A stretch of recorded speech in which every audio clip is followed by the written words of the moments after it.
Welcome to Hope Natural Health, the podcast inspiring you to be your best version. Join me, your host, Dr. Erin, naturopathic doctor, dog mom, cancer survivor, and girl boss weekly as we discuss all things health, hormones, and happiness with a little side of this thing called life.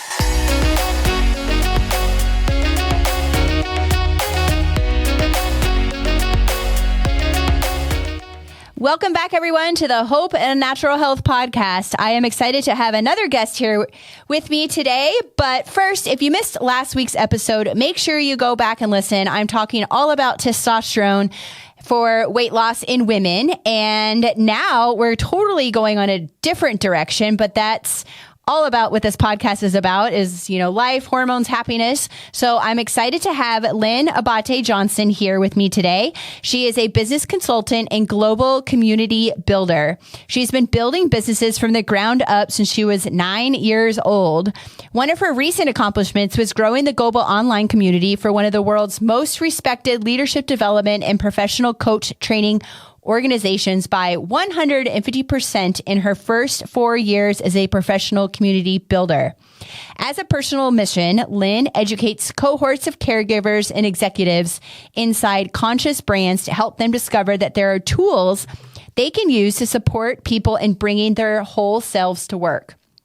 Her book, Out of Love, A Daughter's Journey with Her Mom to the End, provides care for family caregivers by giving them the emotional and logistical support they need, even when they are working in paying careers. So I'm really excited to have Lynn here today. Welcome to the show, Lynn. Thank you for having me, Dr. Erin. I appreciate it. Yes, of course. I love having this conversation, even though it's probably not a normal conversation and one that we really don't like talking about, but hopefully everyone will come out of this learning something new about how, handling death and grief and what we can do as a caregiver, et cetera. But first, let's dive a little bit more into your background and more about how you got into what you're doing today. I've always been concerned with growing communities in some way, shape, or form. And in fact, my mother was my first influence in that as a marketer, as a community builder, as someone who connects people, constantly connecting people. People would go to my mom and say, who should I go to for this? And who do you recommend for that? Because they trusted that she was discerning enough to have an opinion, first of all, and also to steer people in the right direction. So I picked up on that growing up, and I watched my mom be a leader of her family and also of her community. And so when I was old enough to start working, I did start working at 9, and I was customer facing, and I really took a lot of pleasure in helping customers, helping solve problems, finding needs and fulfilling those needs. And so in the business world, that really translated well into sales and marketing. I was in sales for a while for a big cosmetics company. And then I went into marketing because I realized I could actually help influence people coming into being a prospect. We talk about, there's a buzzword, being in the front of the funnel, right? Or the top of the funnel. And so I always loved that. I loved living in that place where people are being kind of magnetized by the marketing and compelled by the people that they see and they know and they like and they begin to trust to actually do business with them. And word of mouth has always been the way for business to build, right? Nothing's ever changed with that. So long before we even had digital marketing and social media tools, we had face-to-face and word of mouth. And just like those things that my mother always was the kind of, you would call her back then maybe a maven, right? Someone who people would come to. Same thing today. And it's just that we have new tools now to help us make it easier and faster for people to refer and return to businesses that they love. Awesome. And you've spoke a lot about your mom and you lost your mom. So talk us a little bit about how that, came about, and obviously probably threw your life upside down there for a little bit, because that's a big part of what you advocate for now too. It sure, yeah, it's the impetus for me writing this book out of love. And I love that it's got the hummingbird on the front Oh, because that's awesome. kind of how my mom comes to me is, through the hummingbird since she died. And it's interesting because yes, in 2011 we got this diagnosis of ovarian cancer stage 3C, and it turns out she was carrying the BRCA2 gene, and which we never had any family history. So the doctor who came in on her first day of chemo and did this whole intake and then took her blood to send it, to the lab to test for the genetic mutation, said she would be shocked if my mom came back positive for any type of genetic mutation. And sure enough, BRCA2 at age 74, which was already defying the statistics for that particular genetic mutation, as I'm sure you know. And so 74 years old, and she gets this horrendous diagnosis. And we were all kind of deer in the headlights, like, what is going on? And for me, it was very personal. I made it all about me the first year and thinking, okay, like, my mom can't die. Yeah. How is that going to work? I can't exist on this planet without my mom. And I'm one of those people who, fortunately, I did have a good relationship with my mom. Many people don't, and I'm keenly aware of that. So for me, I was very grateful that she lived close by, which again is not the case with everyone, and she had purposely retired and come to where we were, most of her children, in California. So she retired from Michigan, she moved to California, and when she was diagnosed, it was just all hands on deck. And we figured it out. And through the book, I share resources for family caregivers because while I wish, like you said before, nobody wants to talk about this stuff. And I wish that I would have had this book, although right now, I wish that nobody needed this book. And Right. sadly, the fact is that we either need it right now or we're going to need it again, because people in our lives, our loved ones, it's a circle of life. We come and we Yeah. go. And we all need support, I think, in that journey. And today, there's a lot more support for family caregivers. I've only uncovered it since I published this book.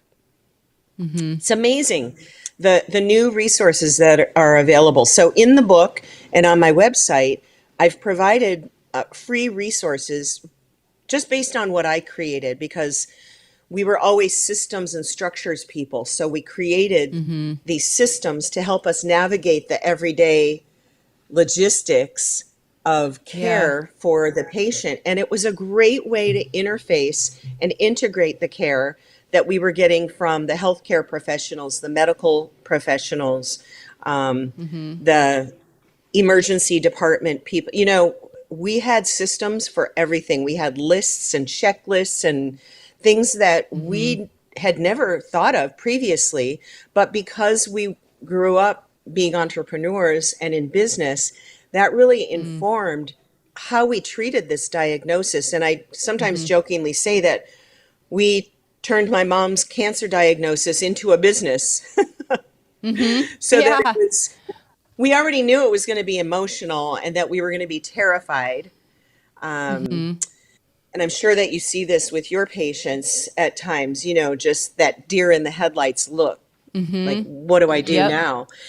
And so it really helped us to get these logistical pieces kind of in black and white, so that at least then we knew that we had the support there to help our medical professionals and our healthcare professionals help us. Got it. Yeah. Yeah. It's like So that old line. with that, Yeah. go ahead. Go ahead. That old Well, line, it's like what? that old line in the movie, help me help you, Oh yeah, for sure. you know? Yep. So with that, like where, we can never really prepare for this to happen. But where do you recommend someone start? Like, you obviously were deer in headlights. So if we have, I mean, obviously we could get your book. That would probably be a good start. But like, should we already have a plan for when it does happen? I mean, I know every case is individual, but where does someone start? Yeah, it's a good point because a lot of times you can't be prepared. Like this was a cancer diagnosis. There are other diagnoses like, Alzheimer's, dementia. So many of my friends have cared for their parents with different things going on. There have been tragic accidents, where someone is, having to have surgery and in the hospital and recovery, or having traumatic brain injury. So there are all these things we cannot prepare for. However, I strongly believe in preparing and planning to the extent that we can. I learned this as a recovering control freak, which my mom was also a control freak, big time. And this is what her diagnosis, one of the gifts, I always like to say, one of the gifts of her cancer was to teach us that we don't control everything. However, there are ways to be prepared in advance. And sometimes it's having those hard conversations with your family members, especially if you have aging family members. Sometimes we get blindsided if something happens with a sibling, God forbid, or a child. However, I think that if we have family members who are aging and we are aware of our family history, this is why I think it's so important to be proactive in our own healthcare and advocate for ourselves as long as we can, whenever we can, and also let our loved ones know, here's some paperwork. Here's some paperwork, and on this paperwork, I've written down what my wishes are. Right. You can have all of the legal things in place, and every state is different for the legal pieces of paper. And there are planners that you can get. So I have a good friend of mine who's in real estate, and she created a planner for people, her clients, to actually fill out with all of those details, all of those sticky little things that you never think that you're going to need until you need them and you don't have them or you can't find them. Even things like, since I'm a digital marketer, even things like logins, passwords, credentials, things like that to get into accounts for banking and, investments and all of those kinds of things as well. So I have another friend who created literally what's called the Living Planner. And I recommend her product all the time because it is something that it's not fun to do. And you don't really want to even think about what could happen. However, when something does happen, it can make a huge difference in managing our relationships, managing our nervous systems, and, the amount of drama and trauma that we could perhaps mitigate by planning in advance is a big deal. Oh, yeah. No, I didn't even know those things existed. And having a will is one thing, or a trust or whatever it is, but having those small details, they have what you can leave. I think you can assign a legacy now with Apple or at your iPhone, which is really helpful. I did that just, because there's a lot of stuff on my phone. I own my own business and, patient care. And it's like, okay, what happens if, I die today? Who's going to notify my patients and all of that? So yeah, we never really think of all those things until, the inevitable happens. And then I'm not here to give that to anyone. So it's super important to lay that out and have that ready in addition to, your will and all your wishes as to, what to happen when you do pass.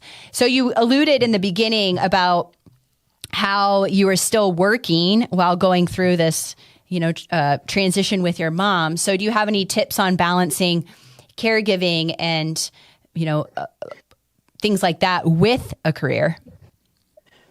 Well, I'm going to tell you the truth right now, Dr. Erin.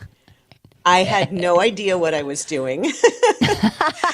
I did a terrible job of balancing anything. I didn't have the trust in the company. I was working in Silicon Valley on a marketing team for an internet startup. I only knew a couple, I had a couple of friends on my team that I really trusted, and I kind of told them what was going on. However, I didn't want to reveal my personal life to the bosses, the three founders, Yeah. because I didn't want them to prejudge my Mm. productivity and my Mm-hmm. effectiveness to perform at work. So remember, this was back in 2011. So things are much different now. And and this is why I wrote the book, because I'm so different now. The Mm-hmm. transformation that I've gone through that caregiving experience and through my grief process has been immense. And I would do things a lot differently today than I did back then. So that's my whole point of sharing my story. Actually, Mm-hmm. pretty, you know, like I'm risking, people finding out things about me that I really never wanted to talk about. But Mm-hmm. I talk about that stuff in the book because I was basically leading a double life. I was taking care of my mom and I was working Mm. remotely, but my work bosses had no idea that I was working remotely in hospital rooms and in doctors' Mm. offices and in ICU waiting rooms and on the weekends in the emergency departments. And so I wanted to still show up as a rock star at work while I was also fully present for my mom. And I think I did both pretty well. And the Mm-hmm. reason that I say I failed miserably is because it really affected me personally. It, Mm. it affected my health, it affected my nervous system. I didn't sleep well, I didn't eat right. I used Mm-hmm. my all-time addiction of being, I'm a sugar addict, right? Mm. Like most Americans. And I used sugar to comfort myself, sweet, sugary, blended coffee drinks, right? Or Mm-hmm. not even eating at all, like going all Mm. day and starving myself. And so Mm-hmm. physically, I was in really poor health. And it's ironic, isn't it? Like here I am caring for my mom, trying to help her get healthier and potentially save her life while I'm not even able to take care of myself. And you can see that really graphically in some of the photos that I included in the book, me Mm. standing next to my mom. Mm-hmm. So, yeah, it was a really So, interesting experience of leading this double life and learning over the years. Now, fortunately, we had 6 years with my mom, which again was defying the odds for that diagnosis. And I mm-hmm. really believe it was because my mom was so healthy. She was such a great eater. We, as a family, we eat organically. We eat whole foods. Don't eat anything out of boxes or cans. Mm-hmm. And my mom never smoked. She never drank. She was very petite. She never carried extra weight on her body. So, her example of healthy living really, really helped Mm-hmm. inform me, not as much through her cancer journey, but afterwards, after she died. I'm Mm. actually in better health now in all ways, physically, financially, all of the different ways Mm-hmm. than I was at the time of her journey. Oh, that's wonderful. Going back to leading that double life, I'm assuming that if this were to happen again, you would do it completely different. And you said you learned a lot. So for those listening that, are in a situation or could be in a situation like yourself with having a full-time job and a newer job and not wanting to disappoint, work and all of that, how do you recommend someone balance that? Yeah, Not so lead what the I've double life. done, right, what I've done since then is I've showed up for work authentically as my whole self. I've had those, and I've even posted recently on LinkedIn, like, have you ever had one of those days where you just want your mom? Mm, I have had those days. yeah. And I know that everybody has had those days. Like, I feel like I'm getting beat up by the world Mm, and I really need some extra support. So, what I recommend in the book and some of the tools that I've learned to use mm-hmm. is one, asking for help. Mm-hmm. Two, showing up in that asking for help, showing up authentically as your whole self, because we are Mm-hmm. not robots. And Yeah. we are all thinking, feeling human beings who happen to have work, if we're working, a paid job, and Mm-hmm. many people that we even work with that we're in office buildings with, or we're working remotely with, and we're having Zoom meetings with. Many of those people may be dealing with something that we know nothing Mm-hmm. about. And so Mm-hmm. I practice listening as well as asking for help. I practice listening, and I'm pretty intuitive, so I'm not afraid to ask somebody, is everything okay? Yeah. It's you seem a little bit off. Is there anything I can do? And I personally have a way of listening intently enough that people seem to feel comfortable revealing what's Mm-hmm. going on in their lives. Mm-hmm. And I think anytime we can create an opening for other people to show up as their whole selves and really be fully authentic at work, we're doing ourselves a favor too, because I think that we're creating a world where people feel Mm-hmm. more connected, people feel safer.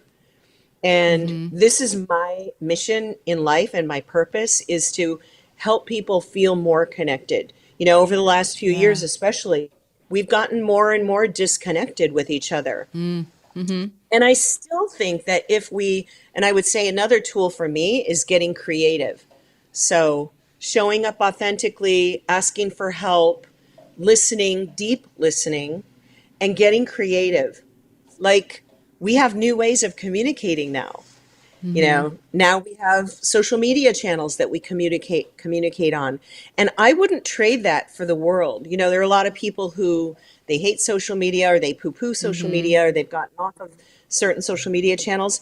That's okay. However, there are ways that we can leverage those tools to help Mm-hmm. us be more related and more connected with each other. So that's what I'm about now. I'm about learning from my mistakes and helping other people to learn from my mistakes. And now I like to think that I would do a much better job these days the next time I have a loved one who needs care. And Yeah. I'll always, I'm going to have the opportunity to have that tested, right? It's inevitable, right? It's I'm sure inevitable. you're not alone. You have other family members and friends, and look at I'm sure like more of your community that's you've built, by going through what you did. So you kind of touched on this mainly, but what did you notice about yourself? Like, more importantly, like while you were caring for your mom throughout this whole thing, you touched on a few things, but is there anything else that you noticed that you want to share? Yeah, if there are any firstborn girls out there, I think that I'm the oldest of five children. Mm, My mom's firstborn. And I really, through working with my coach these last few years, I've really gotten it really clear that I have been overly responsible. Not mm, just responsible, not just super productive, but overly responsible to the point of I was responsible to my own detriment, right? I would mm, put everybody else's needs before my own, and mm-hmm, I would have whatever's left over, which was usually nothing at the end of the day. So mm-hmm, this is where, yeah, when you picked up on that, like I would go all day without eating, but I would be feeding mm, everybody else. mm-hmm. So, Hey, that's a and typical mom. yeah, it's a typical mom, and I'm not even a mom. I became the mom of my mother, and I'm a Right. sister, and I'm an auntie, and I'm a wife, Mm-hmm. and I just naturally picked up on, those nurturing qualities where Mm-hmm. I became the mother of my mother. And I was always looking out for my nieces and nephews because her grandchildren were so much younger Mm-hmm. than they are now. So they weren't Yeah. really understanding that they needed care. And my siblings were the parents of these children, and my siblings needed to care for their children as well as my mom. Mm-hmm. And so it was very interesting how we as siblings kind of chose the roles that we were the most gifted in. And for Mm-hmm. me, it was all of the organizational, all the pragmatic stuff, all the logistical stuff, the systems and structures. Those are the things that make me a rock star also at work. And Mm-hmm. it was also those things that my mom depended on me for. And, there were times, I learned about myself too, that I had to learn to say no. And I would feel so guilty if I said no, especially to my mom during those 6 years. And I remember saying, Mom, I know you want to go to lunch. If she was feeling good, she would want to go to lunch or go shopping or whatever. And I said, Mom, I'm not retired. You are. I know I Mm-hmm. feel like a bad daughter right now. I feel like the worst person saying no to you, but I got to say no because I got to work, Mom. Yeah. Like, Yep. call a friend. Yeah. No, that's so important. And like you said, it's, women, I think notoriously it's, even though you're not a mom, I'm not a mom either, but I learned that very quickly. It's like, I have to take care of myself. And that's what happened when I was going through my cancer diagnosis. It's like, I learned to say no. I learned to ask for help. I learned very quickly that I'm not meant to do this alone and I need to put my health first. So it's unfortunate that we have to go through these situations to really understand that about ourselves. So if you're listening and you've been blessed to not go through something like that, you can always start now with like, hey, I need to take care of myself. And I see that clinically all the time with my moms. It's, they come in and they're just at the bottom of bottom and they're like, well, now I'm finally taking control of my health. And I'm like, well, I applaud you for being here. I wish you would have done something, several years ago, but that's just, the female, I guess, mentality is, we're just givers and caregivers and lovers and Yeah. it's just what we do.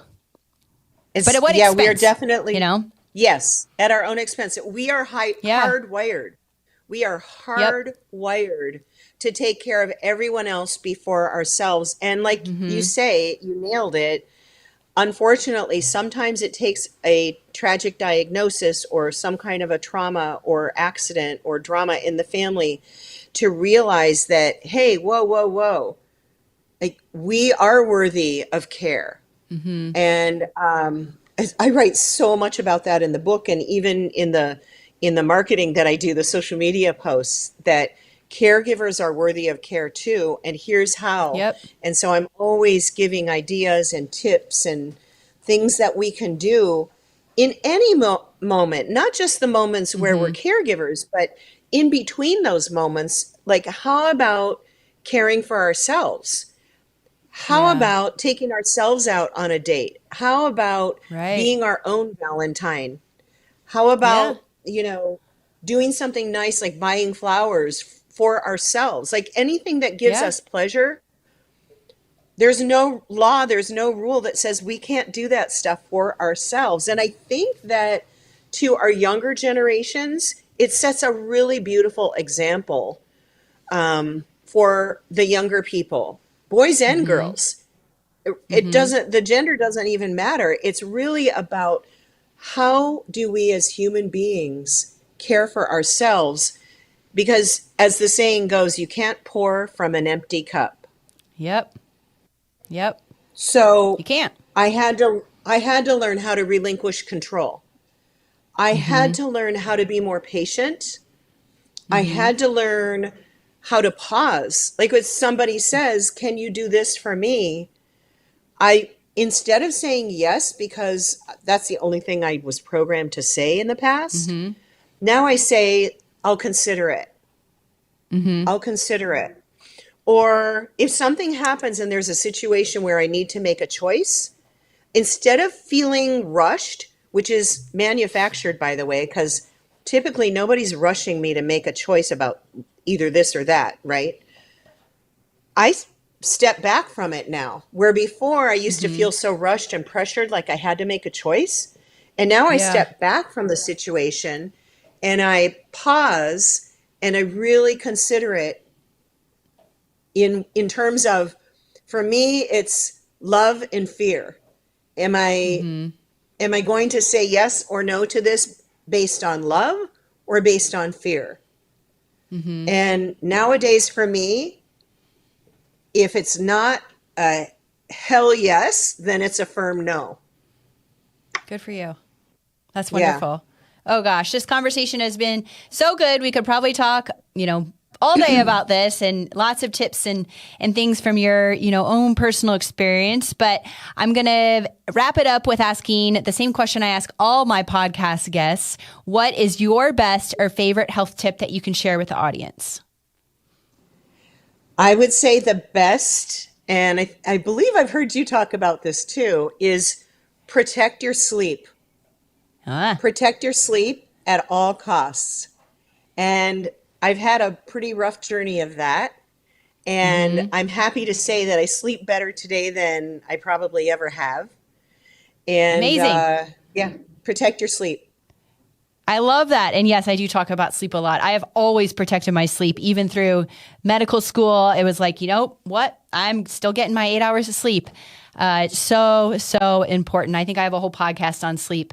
But Lynn, it has been wonderful having you here today. She has an online community exclusively by and for other family caregivers. So there'll be a link in the show notes for that. And you can download a free chapter of her book with this special link that'll also be included in the show notes. So make sure you check that out. And, it is an inevitable situation for most everyone. So don't ignore it. Have a plan. And Lynn is a great resource for that. And again, check out her website for those other free resources she offers. So is there anything else that we would like to add that we missed before we wrap it up? You said it all, Dr. Erin, and I really appreciate the opportunity for me to be available to serve other family caregivers based on what I've learned over the years and what I'm continuing to learn. So I look forward to having your listeners who are caregivers joining our online community and downloading that free chapter too. Have a listen. Absolutely. Well, thank you so much for being here today, Lynn, and I look forward to seeing you all next week.